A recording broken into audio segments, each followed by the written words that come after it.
आगामी निवडणुकांच्या पार्श्वभूमीवर देवेंद्र फडणवीस हे ॲक्शन मोडमध्ये आलेत। स्थानिक स्वराज्य संस्थांसाठी भाजपकडून तयारी सुरू झाली आहे। भाजपकडून 3 दिवसात 6 विभागांच्या बैठकीचं नियोजन केलं गेलंय। 10 ऑक्टोबरला नाशिक मराठवाडा विभागाच्या बैठका होणार आहेत, तर 11 ऑक्टोबरला पश्चिम महाराष्ट्र कोकण विभागाच्या बैठका होणार आहेत, तर 13 ऑक्टोबरला अमरावती नागपूर विभागाच्या बैठका होणार आहेत।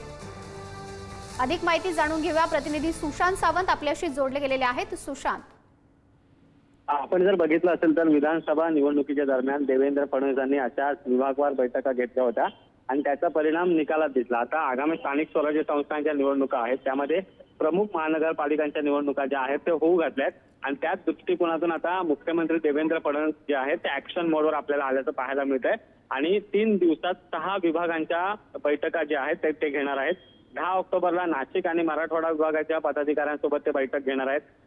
त्या स्थानिक पातळीवर जे वाद असतील ते सोडवण्याचा या बैठकांच्या माध्यमातून प्रयत्न होणार आहे।